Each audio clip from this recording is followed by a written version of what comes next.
तो एक बार जो है हम सिंधु नदी तंत्र को जो है डिटेल में पढ़ लेते हैं, इसे मैप में समझ लेते हैं।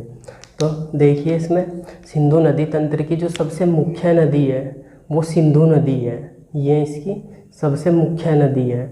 और जो ये पंचनद है ये पाकिस्तान में जाके मिठनकोट में जाके एक हो जाता है इसके साथ में।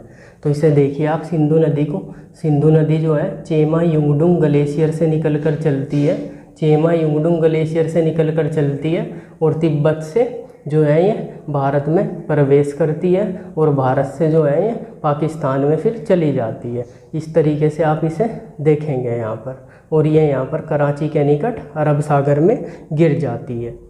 झेलम नदी जो है शेषनाग झील से निकलती है और ये ऐसे आगे बढ़ती है और ये भारत और पाकिस्तान की सीमा के बिल्कुल समांतर बहती है। यहाँ पर मुजफ्फराबाद से मंगला तक ये भारत और पाकिस्तान की सीमा के समांतर बहती है और यहाँ पर आकर ये अनंतनाग से बारामूला तक ये नौकागम्य है और ये आकर मिल जाती है चेनाब नदी में। आप ध्यान रखेंगे चेनाब नदी जो है बाड़ा लाचा दर्रा से निकलकर चलती है दो वितरिकाओं में। पहली वितरिका चंद्र और नीचे की जो वितरिका है उसका नाम है भागा। चंद्र और भागा दो वितरिकाओं में ये निकलती है, आगे जाके एक हो जाती है तो इसका नाम जो है चिनाब हो जाता है और ये भारत से पाकिस्तान में प्रवेश करती है और ये ऐसे जाती है और आगे जाकर झेलम नदी जो है चेनाब में ही मिल जाती है। चेनाब नदी जो है झेलम नदी का पानी लेकर, झेलम नदी का जल लेकर आगे बढ़ती है। अब इसमें जो है रोहतांग दर्रा जो हिमाचल प्रदेश में है और ये बाड़ा लाचा दर्रा ये भी हिमाचल प्रदेश में है। रावी नदी रोहतांग दर्रे से निकलती है और रोहतांग दर्रे से निकलने के बाद यह भारत से पाकिस्तान में प्रवेश करती है और पाकिस्तान में ही जाकर चेनाब नदी में मिल जाती है। अब चेनाब नदी जो है झेलम नदी और रावी नदी दोनों का जल लेकर आगे बढ़ती है। अब यहाँ पर आप देखेंगे एक नदी है सतलज नदी। सतलज नदी जो है यह राक्सताल झील से निकलकर चलती है, राक्सताल झील से निकलकर चलती है और सिपकिले दर्रे से भारत में प्रवेश करती है।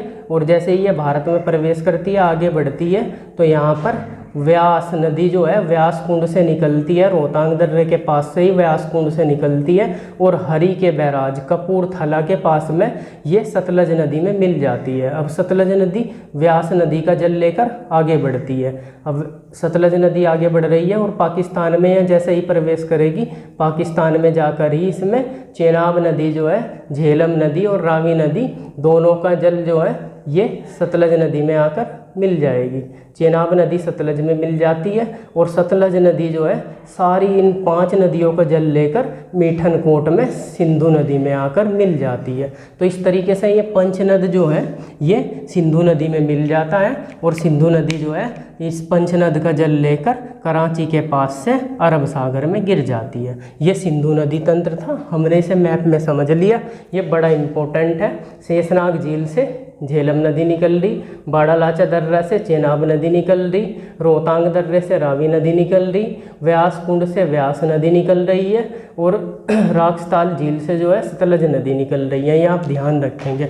और इस पूरे तंत्र में आप देख रहे हैं जो व्यास नदी है यह पूरे पंचनद की एकमात्र नदी ऐसी है, सिंधु नदी तंत्र की एकमात्र नदी ऐसी है जो पूर्णतः भारत में बहती है। ये आप ध्यान रखेंगे, ये ध्यान रखेंगे आप। तो आपने इसे जो है मैप में एक मोटे मोटे तौर से समझ लिया है।